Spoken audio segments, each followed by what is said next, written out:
కార్తీక పౌర్ణమి శుభదినాన మేము ఇలా పూజ చేసుకుంటాము.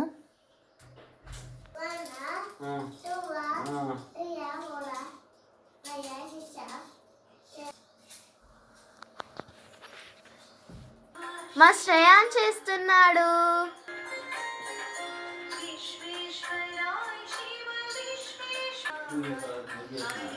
శ్రేయాన్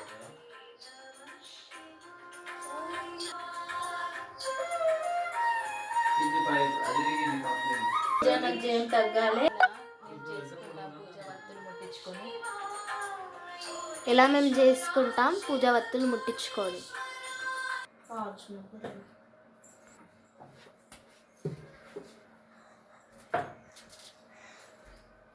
మా శ్రేయాన్ కూడా పూజ చేస్తున్నాడు.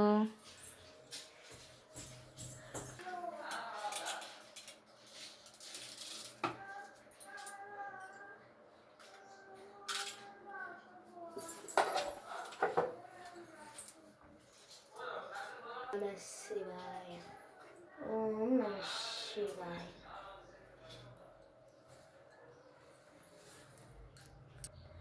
కార్తీక శుక్ల పౌర్ణమి, దీనిని కార్తీక పౌర్ణమి అని కూడా అంటారు. ఈరోజు మేము ఇలా పూజ చేసుకుంటామండి. అందరం అంటే ఇంటి పెద్ద 365 వత్తులు వెలిగిస్తే చాలు ఇంటికి అష్టైశ్వర్యాలు, అందరికీ ఆయురారోగ్యాలు కలుగుతాయని అంటాం కదా. అలాగే మేము ఇలా పూజను నిర్వహించుకుంటాం. ఇలా కొమ్మను పెట్టుకొని పూజించుకుంటాం. గౌరమ్మను కూడా పెట్టుకుంటాం. ధాత్రి నారాయణ అని ఉసిరి కొమ్మను పిలుస్తామండి. ఆ నారాయణుడే మన ఇంట్లో కొలువున్నట్టు. ఇలా తులసమ్మను ధాత్రి నారాయణను కలిపి దానికి వస్త్రాన్ని కూర్చి దీపం ముట్టించి దీపాన్ని వెలిగించి ఇలా వత్తులు వెలిగించుకుంటాం. ఇలా దీపాన్ని వెలిగిస్తాము.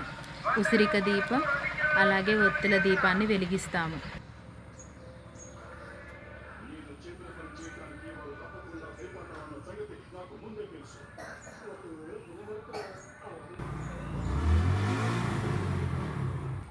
ఇలా ఒత్తులు వెలిగించుకొని ఆ ధాత్రి నారాయణుణ్ణి మనస్ఫూర్తిగా తలుచుకుంటే మన ఇంట్లో కొలువై ఉంటాడటండి. అందరూ కార్తీక పౌర్ణమి నాడు ఇలా చేసుకోండి. అందరికీ కార్తీక పౌర్ణమి శుభాకాంక్షలు. ఓం నమః శివాయ. ఓం నమః శివాయ. ఇలా పత్రి చెట్టును అంటే మారేడు దళ చెట్టును కూడా పూజిస్తాము. విఘ్నేశ్వరాయ నమః.